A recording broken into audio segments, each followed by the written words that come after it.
deixa para lá, não é? Tá, eu também tenho percebido duas coisas que eu gostaria que o senhor falasse. O adolescente na mediunidade e a mediunidade consciente. Sim, vamos começar pelo adolescente, né? Vamos, porque são dois, assim, não vou É dizer difícil. não são encalços, mas as pessoas têm dificuldade de lidar com isso. Por quê? Sim, primeiro que mediunidade na adolescência, vamos dizer assim, é muito complicado. Muito. E raro quando tem responsabilidade por trás, né? Raro. É. Raro. Complicado. Uhum. Não é nenhuma dádiva de Deus, nenhum milagre, nenhuma missão, sei lá o que recebi. Nada disso. Um trabalho, uma opção, uma oportunidade de servir como qualquer outra. Uhum. Então, começando. O adolescente, principalmente hoje nessa sociedade onde vocês vivem, é muito ligado ao negativismo. Muito, muito mesmo. Penso que eu estou brincando a falar disso. Mas negativismo, o senhor pode dar uns exemplos? Ligado ao tudo, principalmente na questão da irresponsabilidade, na questão do sexo, não é? Ah, Estão ligados aí a seres sombrios, maioria está sendo obsidiado e não sabem disso, não sabem, a maioria. Então estão aí nesse mundo aí de drogas, né, de violência, e vocês sabem disso. Todos os dias isso passa na televisão, não é assim? é. Todos os dias isso passa. E as pessoas já não conseguem nem mais se chocar com as notícias, com os absurdos, com a crueldade cometida pelo ser humano, não é? Eu já vi isso, já cansei de ver a pessoa recebendo essas notícias tristes, completamente absurdas, não consegue mais se chocar com aquilo se tornou comum, não é? É. Está acostumado a ver todo dia, é a sociedade onde vive, e a coisa está complicada. Os adolescentes não estão ficando, vamos dizer, não têm responsabilidade, não têm, vamos dizer, uma firmeza, uma sustentabilidade, não é? Isso aí já começa desde a família hoje em dia, não é? Que virou uma coisa até rara você ver. Se falam em família aí como se fosse fazer filho. Isso não é família, não é? É diferente. Então, por esses e vários outros motivos, a mediunidade na adolescência, quando se tem, geralmente o médium está acompanhado de espíritos obsessores, né, espíritos trevosos, até inimigos dele mesmo de outras vidas que vêm influenciar ele, e aí ele já está no mau caminho, né, acaba de se afundar. Ah, entendi. Né? Aí piora mais ainda. Entendi. E então o senhor acha que o entretenimento exagerado, essas buscas de expressões físicas sem o fundamento para o propósito ao qual foi criado, com pelo menos amor por trás ou sei lá, então cria amizades espirituais que a pessoa não pode não estar sabendo, mas sofrerá consequência. Sim, já sofre, só Já não percebe, já sofre. Entendi. Mas qual que é a diferença então do adolescente, não vou dizer bem criado, mas bem focado e concentrado no trabalho, ao próximo e ao bem, que já tem a mediunidade desperta, e esse outro que é desavisado? O estado de consciência. Não existe essa coisa de porque é novo ou velho, tem mais responsabilidade ou menos, ou sabe mais ou sabe menos. Isso não existe. Isso não é desculpa. Isso não é desculpa. Então essa coisa que inventa o garoto de 14, 15, 16, 17, sei lá quantos anos, pode fazer merda na rua. Pode fazer merda, porque é novo, faz parte. Isso não existe. Isso não existe. Assim como tem pessoas que são bem mais velhas e fazem coisas pior, né? Então é o estado de consciência. O ser não importa a idade, não importa, vamos dizer, a visão como ele tem do mundo, isso não importa. Se ele é um ser responsável, compromissado com o bem e com o amor, assim ele será. Se não é, fica difícil.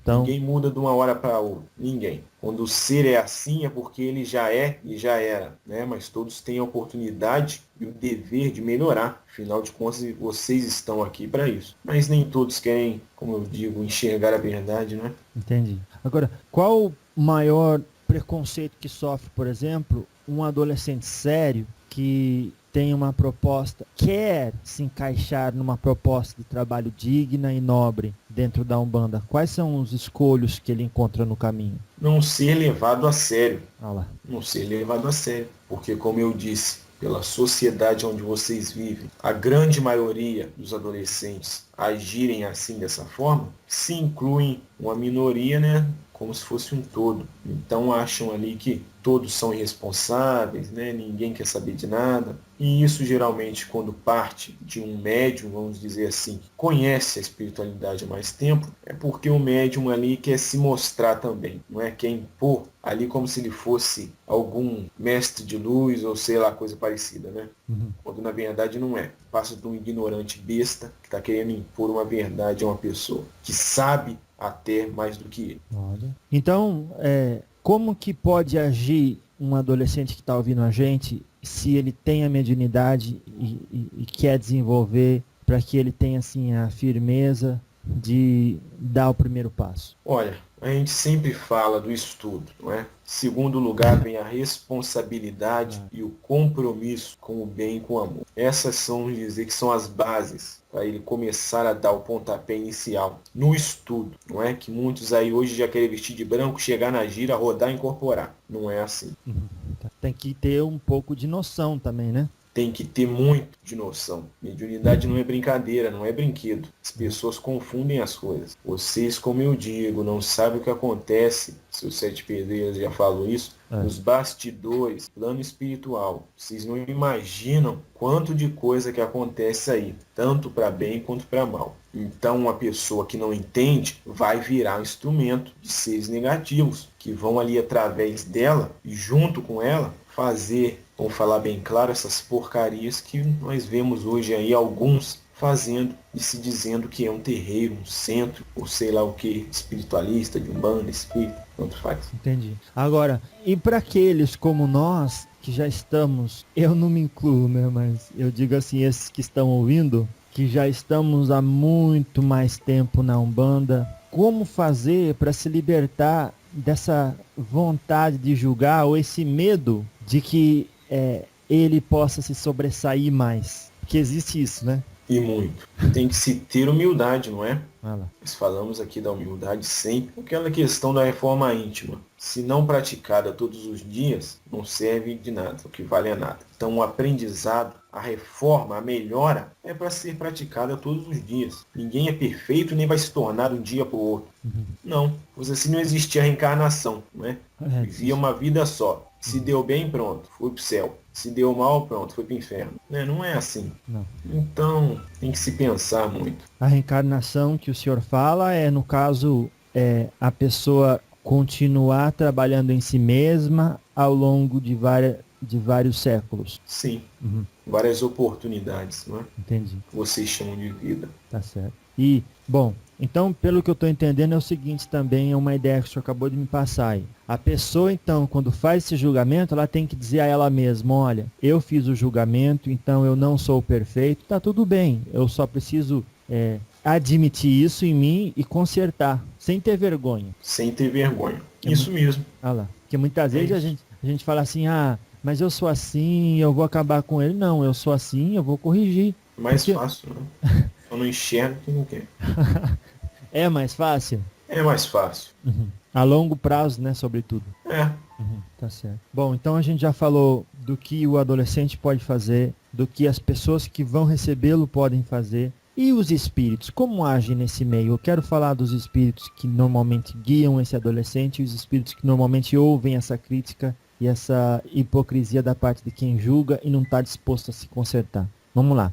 O adolescente chegou, vocês que levaram, né? Geralmente. Não vai, nada acontece por acaso, então teve uma... Não, por acaso não. Entendi. Tudo tem um porquê. Então, o pai de santo já sabe, se chegou aqui é porque... Nem todos, né? Nem todos, né? Mas se soubesse, seria mais fácil de tratar com as pessoas, né? Sim. Se soubesse que vocês estão ali do lado dele, ia respeitar mais. Ficaria mais fácil, né? Como é que foi no caso do seu menino? Nós já tínhamos essa proposta com ele, assim como todo médium encarnado, antes da reencarnação, né? Antes da vida na matéria. Então, assim que ele encarnou, nós já viemos estruturando e botando algumas coisas em prática. Então essa questão da família ajudou ele um pouco, pois já vinham de ancestrais, vamos dizer assim, umbandistas também muitos ligados à espiritualidade, mas isso não facilitou, não.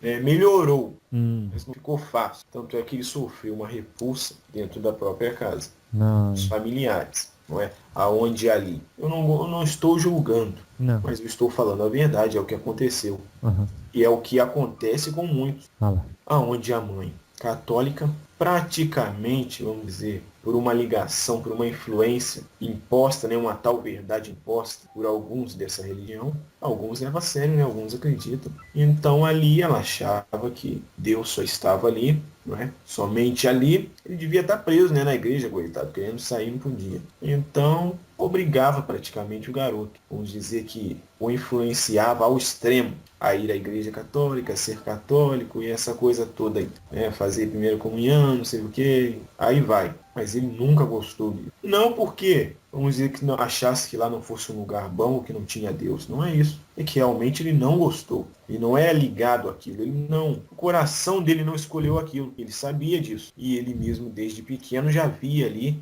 Ele já, vamos dizer, já acreditava, ele estava em outras. Isso ele já depois de um pouco grande. Então foi aonde ele começou ali a ter algumas experiências mediúnicas, vendo espíritos, ouvindo, enfim. Isso aconteceu por quê? Para que ele, primeiro, soubesse que estava ligado a isso. Segundo, para os familiares, para os responsáveis carnais dele, tomarem uma atitude, verem ali que se tratava de um médium, precisava de uma disciplina, não é, para tratar ali da sua mediunidade. Então, sofreu muito preconceito dentro da sua própria casa, onde o pai, a mãe, e imagina os parentes tudo, né? Não gostavam, tinham ignorância, eram ligados ainda àquela coisa, em banda é do mal, é do diabo, é não sei o que, faz isso, faz aquilo, era isso. Não é? Era ligado, isso praticamente era tudo católico. O pai dele era médium, né? É um médium, era um bandista, mas era muito ligado àquela coisa do catolicismo, aquela influência. Não é? Se perguntasse para ele qual era a religião, ele falava que era católico. Não é? Tem assim. essa coisa ainda até hoje. Uhum. Então, demorou um tempo para mudar, precisou daquela coisa que a gente fala, humildade, da parte dos pais dele, para perceberem ali que estavam agindo errado e com extrema ignorância. Né? Então, botamos no caminho do médium um lugar, um centro, onde ali com muito amor, humildade, desempenham o trabalho deles até hoje. Então botamos no caminho, não é? Por convite ele veio a frequentar este lugar, gostou, ficou ali sabendo ali realmente da sua mediunidade, pois até quando entrou no local, ele sentiu as vibrações e não vou nem entrar nessa questão. Ali ficou determinado que ele era um médium. Ele já gostava muito, muito mesmo. Veio, ele já tinha estudado um pouco a doutrina espírita, já tinha mais ou menos uma noção, não era, vamos dizer, não conhecia o assunto, tinha uma noção mais ou menos do que era, mais ou menos. Então veio na casa, foi convidado a entrar para a corrente de desenvolvimento dos médiuns, né? Começar ali. Então foi quando ali ele começou a conversar com algumas entidades, dos médiuns mais antigos que tinha na casa, do próprio guia dirigente da casa, que orientaram ele a levar seu pai num dia de atendimento para conversarem com ele o que realmente estava acontecendo com seu filho. Então, nessa época já, o pai dele, um pouco abaixando a ignorância e tendo que abaixar o nariz, não é? Foi nessa casa. Eu tô pulando, tá, filho? Um monte de parte. Tá bom. É que senão vai ter que... A gente vai ficar umas 4 horas aqui conversando. Não, é sábia a sua decisão. Então, ele veio a frequentar essa casa, o pai dele ali conversando com o guia dirigente da casa, veio ali a saber realmente a verdade. O pai dele sempre soube que ele era médico, mas aquela questão, né? Ninguém quer enxergar a verdade. Então, veio ali conversar com o pai dele, né? Vamos dizer que ele ajudou o pai dele a se melhorar, esse guia dirigente da casa. Fez o pai dele se tornar mais humilde, não é? Começar a ser um bom governo. Todos nos ajudamos de certa forma, né? Então o pai dele começou ali a praticar a auto-reforma, começou a frequentar a casa com ele, né? E hoje, junto com outros irmãos, trabalham lá, não é? Fazem o atendimento, fazem a caridade, trabalham neste terreno. Mas o negócio foi complicado, para chegar até lá foi.